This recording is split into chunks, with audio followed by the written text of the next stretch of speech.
Catherine Lombardo is rated among the best Southern California plaintiff side trial attorneys. She's practiced jury trials for over 25 years and has completed many trials. Ms. Lombardo has worked for the Los Angeles County District Attorney's Office and San Bernardino County Public Defender's Office. And Ms. Lombardo has also served as Judge Pro Tem in both Los Angeles and San Bernardino County in 1996. Also had been chosen by the federal bench in the Central District of California as an appointee in the CJA, the Criminal Justice Act panel. I have tremendous respect for her credentials, and what we're about to talk about is as a matter of high public interest to talk about the victims of the Mandalay Bay shooting. Ms. Lombardo, now that's my introduction to our listening audience. What I want you to do, I'm going to give you the floor for the as much as you want to speak. I'll interject with minimally with questions. Tell our listening audience what we need to be aware of in regards to the anomalies that we all know are taking place in Las Vegas with the Mandalay Bay shooting.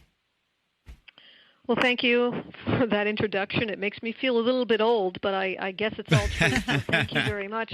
Yeah. And let me first say that my clients and all of the other people that were victims of the Route 91, October 1st, Las Vegas, Mandalay Bay shooting, my clients all appreciate any press coverage that continues the story and keeps the story alive. I think that as part of their healing process from the traumatic emotional damages, they do not want this to be swept under the rug.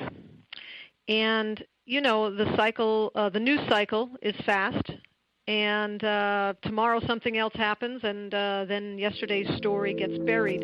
And I think that's a concern for them. They're not happy with that, and they appreciate the fact that since they're still recovering, it hasn't been buried for them. They're still recovering every day. They're still struggling to get back to work, to get back to life, to overcome this. This is hard for them. So any press coverage is appreciated. So Let me start by saying that, okay? Yes, ma'am. So as you know, Stephen Paddock on October 1st of 2017 massacred 58 people, injured approximately 600 others, and traumatized 22,000 people. And those are just the people that were inside the Route 91 concert venue, which, by the way, is owned by Mandalay Bay, which is owned by MGM. So MGM is a massive company and a massive corporation that actually put on this concert. They were the owners of the venue and the promoters of the concert, in that they applied for and were granted the permit by the city to have the concert.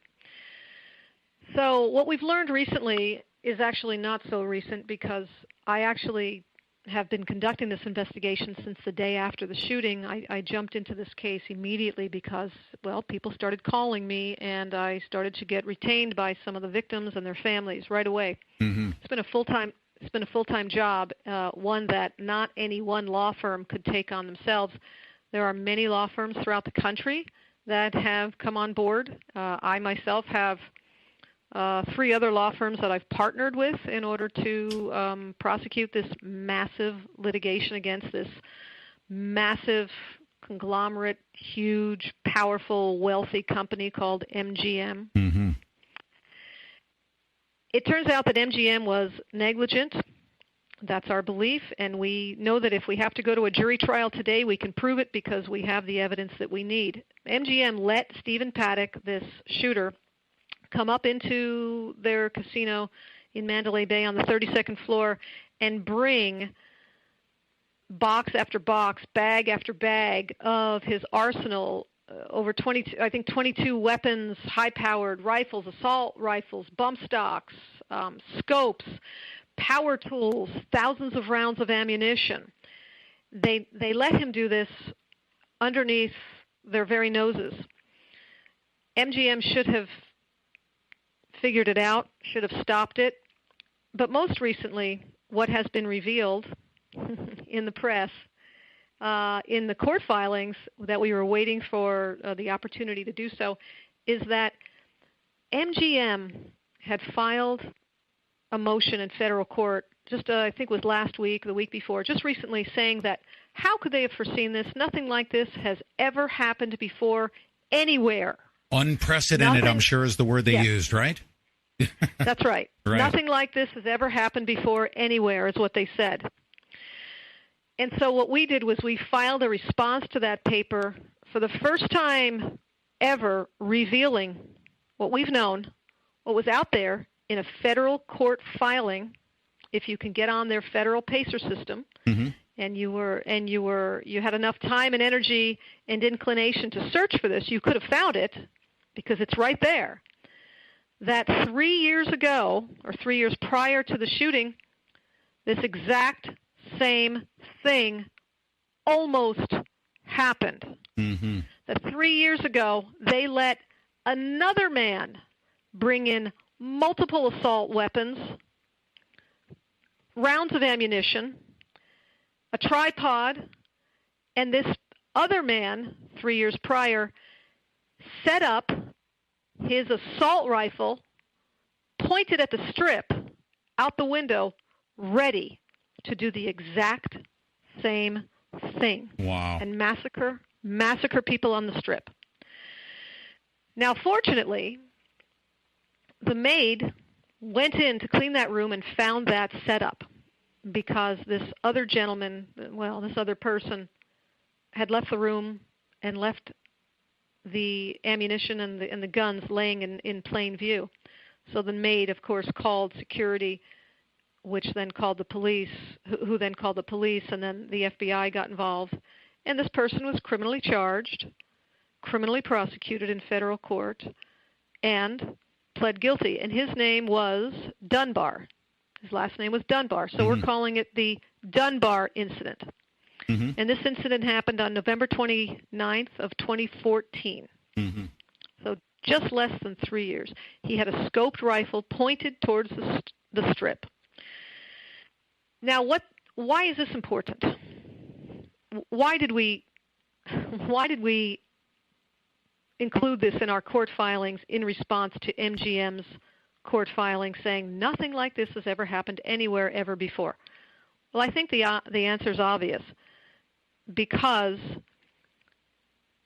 they lied to the court in a court filing. Now, that's a very strong thing for me to say. They lied. I have to be careful. I'm a lawyer. I have to watch what I say. I can't say anything that I can't prove or that's not true. But this is true. Because are they going to try to say we didn't know about the Dunbar incident in November of 2014? How could they possibly say that? Their entire staff got involved, and it was prosecuted in the federal criminal system.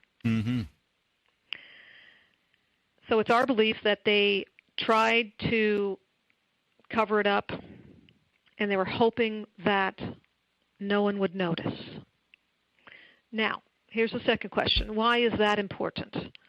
That's important because it reveals to you the intentions of MGM and their motivations. And it proves, once again, what I've been saying from the very beginning, that they're more concerned about money than they are about human lives. Yeah, and Ms. Lombardo, if you don't mind me interjecting a quick question, because and we are going to absolutely stay away, because there's a lot of information out there on the internet. A lot of people have questions, a lot of anomalies. That's where those questions come about.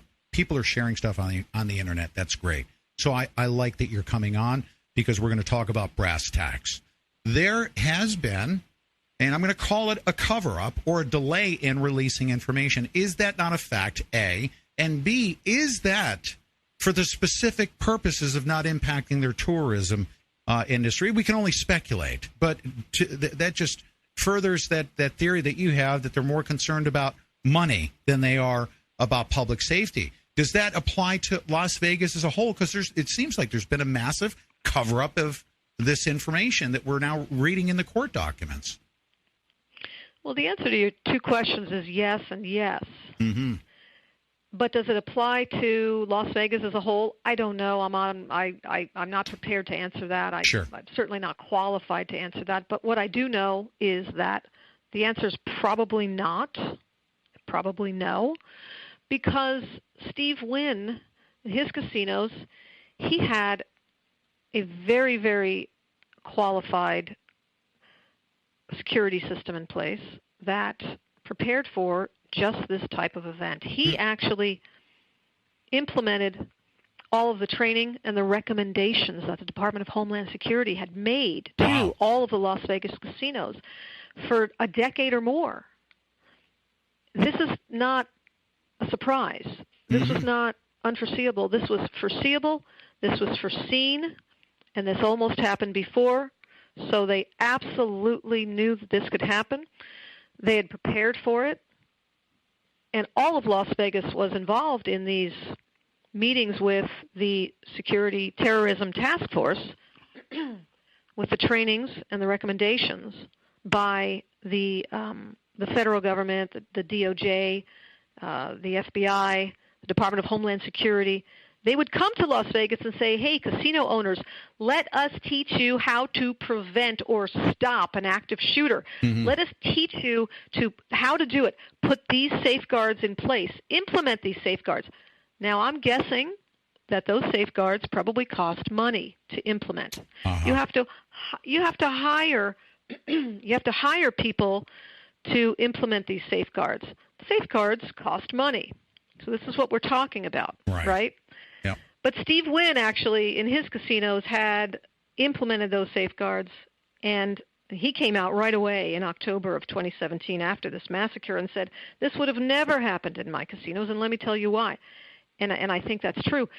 In addition, we learned that there have been so many active shooter training drills. In fact, on one occasion, I don't know how many years ago it was, there was a helicopter with a sniper in it, and there was a dummy in the window in an elevated floor of one of the casinos who was simulating an active shooter shooting down onto the crowd. Wow. They had prepared for, they had done a dry run of this Stephen Paddock October 1st incident. They had done a dry run in the past, and the sniper was able to shoot the mannequin from the helicopter to stop the threat and stop the active shooter. So all of this points to the fact that all of Las Vegas knew, all of the United States knew that a Stephen Paddock type could do this. And in fact, they were all prepared for it, they were trained for it, they knew what to do, but MGM didn't implement any of those safeguards. And therefore, the term negligence is appropriate because they could have, instead of taking the profits that they're so concerned about, invested in the safety of their of the people that come to their special events. And that's where your case comes from. It's a negligence case, correct? That's right. So, it begs the question. I'll ask you this question in just a second here. But I will tell you that all of my clients, the 22,000 people that were there, all of these country music fans that go to these concerts every year, they're a very tight-knit community. They are salt of the earth, good, strong, wonderful people, solid, true blue Americans. They are not litigious people. They don't want to sue anyone. They don't want to join a lawsuit. They don't want to complain. They don't want to act like victims. They don't want to be victims. My clients, they want to get better. But they're slowly coming around now, more and more and more, that, hey, wait a second, I'm still suffering. It's been 9 months and I'm still suffering. And I lost my job, or my injury still hurts, or, God forbid, for the 56 people who were shot, they're still recovering physically every day in walkers and wheelchairs, trying to learn how to walk again, eat again, feed themselves again. They don't have a job anymore. They've been fired or had to quit, obviously. So now people are starting to come around that, I'm not being a litigious person if I join the lawsuit, if I decide to sue MGM Mandalay Bay for negligence for letting this happen to me. These people are not victims, but they're finally coming around and getting strong and saying, I'm going to stand up for myself. And so when you talk about negligence, let me ask you the question. Do you think that Mandalay Bay should get away with this without having to compensate any of the people who have lost their jobs, who can't sleep at night, who have lost their marriages, who can't walk, who can't eat, who've had their jaws wired shut, who've lost parts of their body, their organs? Do you think that Mandalay Bay should just say nothing and get away with it and not have to compensate these people at all? Certainly not, because obviously if they're driven by profits, then, punitive damages or a punishment to cause them to do the right thing to prevent another incident like this from occurring. There needs to be a penalty, I believe, so that it doesn't happen again, right? Right, and that's the other thing. That's number two. Mm-hmm. We want to effect change and make sure that it doesn't happen again. Mm-hmm. This cannot happen again. And ironically, since October 1st of 2017, there have been a handful of other tragic shootings that have killed other poor innocent souls and injured other poor victims, innocent people. And I won't list them, but there have been, I think, 3 or 4 shootings since then. Mm-hmm. Why is it still happening? Are there changes that we can make? Are there changes that private companies or publicly held companies in this instance that are for-profit companies, are there changes that they can implement? Yes, of course. Mm-hmm. The changes to implement were already told to them, and they should have done before the shooting on October 1st, but they didn't do so. Mm-hmm. If you don't mind me asking, and how much time do you have left, by the way? And I'll make sure that I have about 6 more minutes. 6 more minutes, okay. I'll make sure that that we conclude appropriately. But how about the? I don't know if you've looked so far as the insurance requirements. Obviously, they're insured, and insurance is going to say, "Hey, look, you need to have certain procedures put in place to minimize the liability here." Were they compliant with even their own insurance requirements? Because I can't imagine that an insurance company would say, we know you had that incident 3 years ago where you had the sniper in there, but don't worry about it. Just keep doing what you're doing, and we'll continue to insure you. I'm being facetious, right? Yeah. There is insurance in place. Uh-huh. It's active shooter coverage, and there's also terrorism coverage. So I'll tell you this. That's a really good question. I think you're the first person to ask that. So the answer is yes. Do we know what their policy says? No, we don't know yet. Why? Have we asked for it? Of course we have. Uh-huh. Have they given it to us? They have given us nothing. I've been asking for 9 months. They've given us nothing. MGM has not yet apologized. Mandalay Bay has not apologized. They have been hunkered down since day one with their lawyers in a room, and they've been just preparing for their defense. They have not yet come out of that room. They've not said a darn thing. They have not yet come out of that room. They have not volunteered. They have not helped. Listen, I do this all day long for 26 years. When a defense attorney for a company that's hired by an insurance company takes the case, they always call the plaintiff's attorney, introduce themselves, and say, that we have conversations. We talk about this issue. We talk about that issue. Sure. It doesn't mean they've rolled over. It doesn't mean that they're going to go away easily. It doesn't mean they're going to give in and they're going to give any money. They still fight and defend their case and protect their clients. Sure. But they're often communicative and professional, and we always thank them for their professionalism. But in this case, we've heard nothing except for what's been forced by the courts. For example, when we forced them to let us into the venue on October 31st, we went into the venue per court order to the grounds of the concert, the Route 91 concert. Mm-hmm. And we got in there and we did our work, and we spent the day in there from sun up to sundown, but that was by court order. Mm-hmm. We're still waiting to get into the shooter's room, which we've got a restraining order. It's sealed. We'll get in there eventually.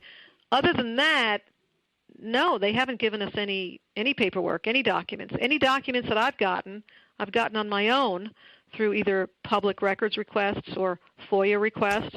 And believe me, no one gave it up easily. We had to fight for every single piece of paper we've gotten that proves our case. But back to the insurance. some time ago in the years past, since September 11th, the insurance industry has now been writing coverage for active shooter incidents and terrorism incidents for private companies. They actually got together with their actuaries and their lawyers, and they price pointed this out. This isn't an easy process. This takes a long time. They price pointed it out to decide how much coverage they can provide, how much the premiums are going to be. So yes, we believe there's insurance. We know that there's insurance for the neighboring casinos. We've learned that. The day that we find out how much insurance coverage Mandalay Bay has, we'll certainly let you know. Wow. Okay, now, in the remaining moments here, if we could end, Ms. Lombardo, I'm going to continue to stay. I'm actually, based on everything that I'm hearing from you right now, I want to make absolutely certain that we bring as much coverage and awareness on behalf of especially the victims, that you're saying that not only have they been negligent, by comparison, they should have been following the standards of other people down the strip that try to take certain steps to protect their customers, the people that visit at the Wynn. They've been negligent. They could have prevented this thing, and they have further been, I would say, inappropriate. This is my question to you, and we'll end on this note. Do you recommend, based on what you know, you've brought a case against this company for negligence, can we recommend that people continue to go to Mandalay Bay, because in the end, when a tragedy takes place, you won't even get the attorney to call the victims and say, how can we help you? What would you say to those people that choose to go to Mandalay Bay from this point forward? I have one more minute, and I'm going to answer that as quickly as I can. Yes, ma'am. Since the shooting, we were hoping that Mandalay Bay would make some changes in the way that they operate, specifically their freight elevators and security watching people going up their freight elevators. They made no changes. I went up the elevator with my investigator on two separate months, during 2 separate months, multiple occasions, with different people going up and down the freight elevator. I spent some time in the bowels and the hallways and the stairwells. No one ever came. No one ever approached us. No one ever stopped us. I had men go up there carrying big bags. No one ever stopped us. When it finally got put on the news up there in Las Vegas, the next day they posted one guard sitting in a chair by the freight elevators. But we went back up again. A week later, there was no guard there. We went back up the freight elevators. People can make their own decision. I'm not going to say whether to stay at Mandalay Bay or not, but I'm telling you that we were shocked when we learned that the freight elevators are still available for anyone to go through. Yes. You can go straight up with your arsenal and go straight up into your room. So I'm going to leave on that note. Yes, we will access Pacer. We'll follow this case, and you are welcome to come on this show to bring more public awareness as the case develops. Thank you so much for taking time out of your busy schedule. Thank you, Ms. Lombardo. Thank you so much. All right. Thank you.